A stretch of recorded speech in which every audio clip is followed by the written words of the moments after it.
Still just working on this open lip, which is once again the sort of 3/4 view. I'm still just going in with my HB pencil, working on that lower lip up and down to give it that sort of directional line and texture, and paying attention to where the highlights are at this point and where the shadows are on that lip itself.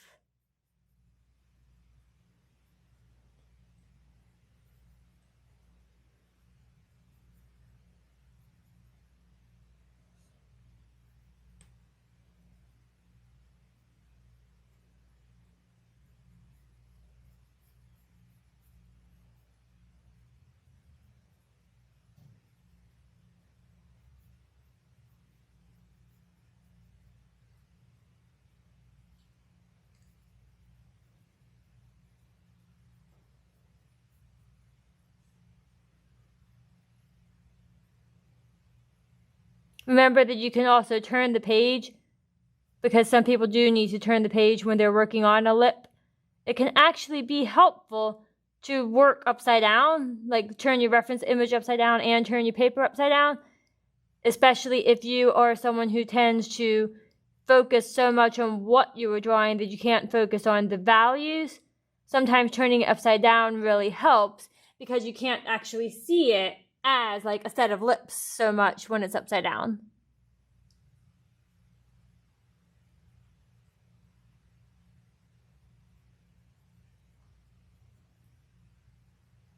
So I'm just kind of darkening this area of the lip with some directional line, very light shading, simply because it's not really very bright until it gets to this highlight here and then the highlights here.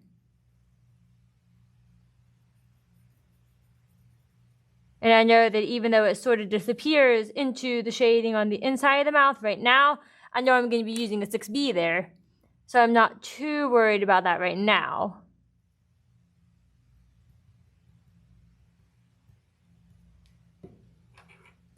So now I'm at a point I can go ahead and go in with my 6B. Still have not done any of the shading on the teeth, because it's not going to be much. And I would rather make sure that I'm not making any of it too dark by having my darkest darks already there.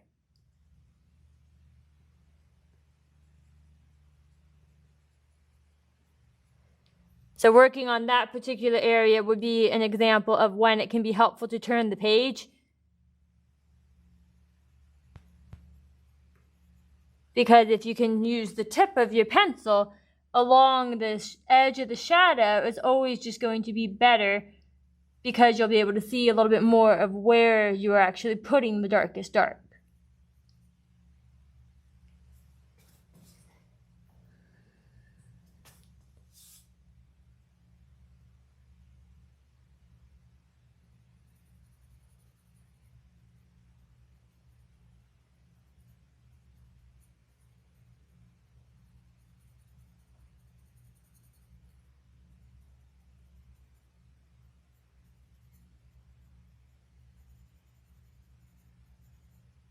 So still not necessarily the darkest darks yet, because I want to kind of indicate where those darkest darks are going to be first.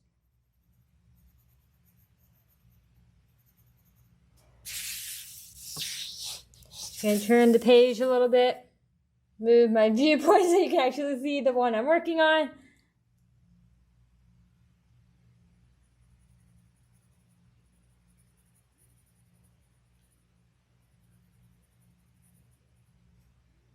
And I know I'm going to have to clean up sort of the edges of my teeth a bit with an eraser.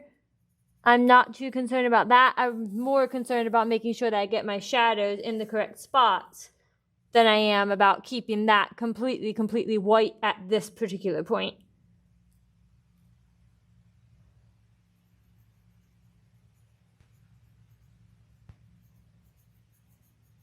Now I know that this is just one of the open mouths that you have the option of choosing, but I do want you to know that working on the other mouth is almost identical. The only real difference is that it is a frontal view instead of being a sort of profile view like this one. But the amount of layers, the careful observation, all of that stuff remains the same.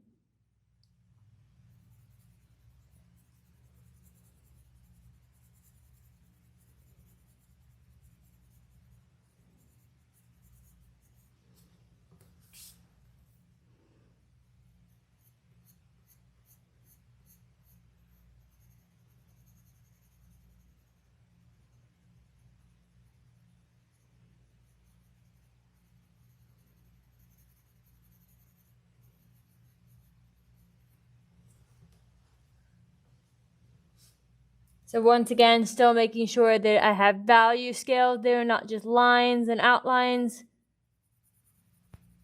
I know that you've heard me say it 1,000 times and you're probably sick of it by now, but it is so crucial to shading that you have value transitions instead of just an outline. So now I'm going into this area to darken sort of that furthest back part of the mouth.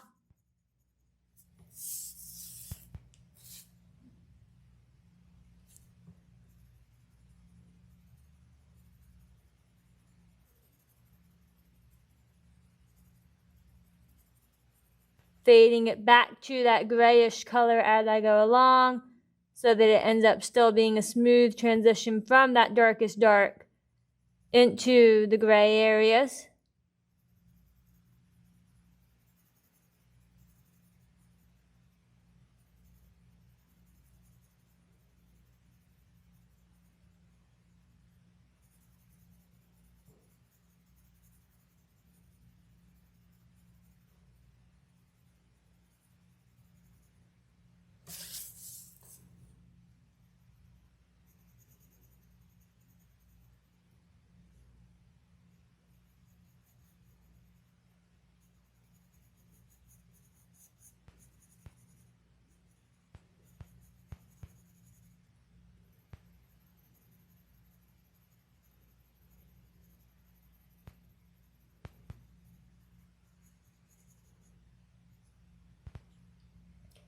And then there may be a couple of other areas where I need to use my 6B.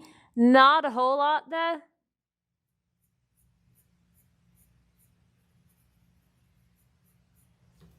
But I do want to make sure I check for those areas,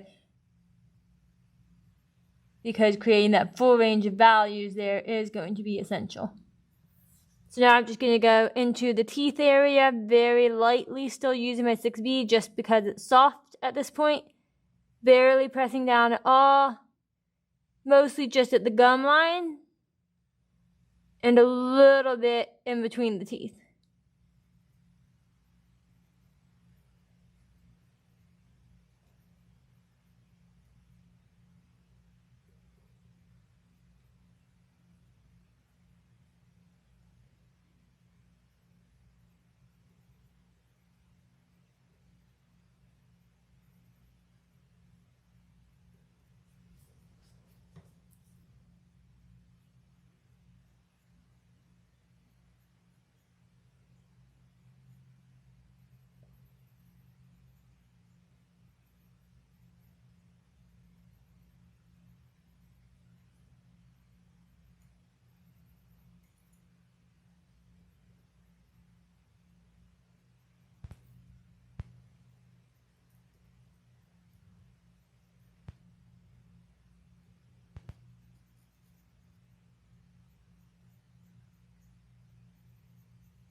So the furthest away teeth, the ones that are sort of towards the backs, are going to obviously be more gray than the ones that are towards the front.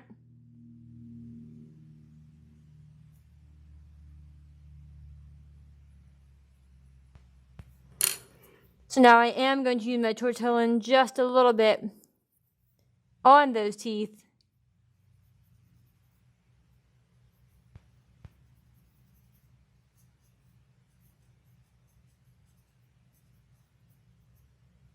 Because in this case, we do actually want to make sure that it's as smooth as we can get it, and that the dark is dark, so not as dark as they are on their own.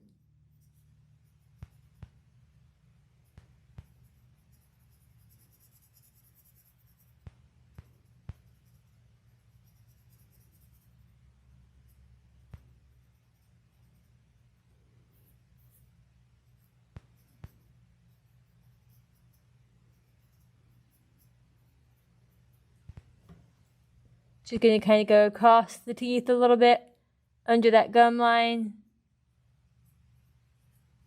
Get rid of any unwanted halo, because there's not really a reflected light on the bottom of those upper lips. And then I'm going to go back in with my eraser and just kind of clean up the bottom edge of those teeth a little bit.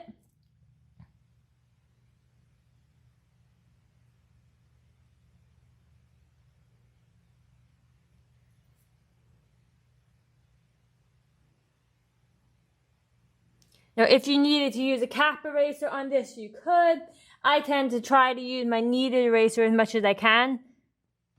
But sometimes there is a point where you need a bit of a firmer eraser. And that's fine. Just be very careful and be cognizant of the fact that you may have to go back in and fix a little bit of shading after you have done that. So now the last thing I'm going to do is just put a little bit of a shadow under the lip here, to allow that reflected light to pop and to show where it would connect to the chin and the rest of the face there.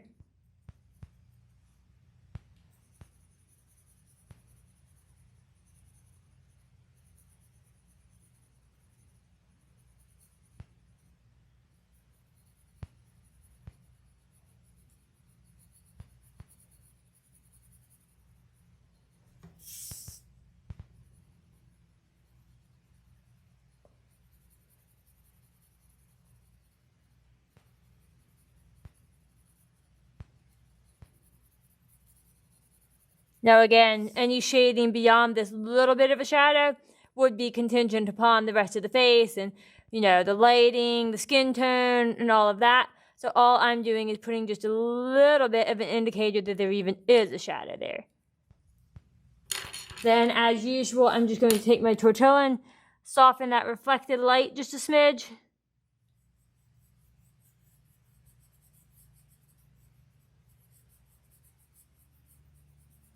Because remember, we don't ever want our reflected light to be lighter than the highlights.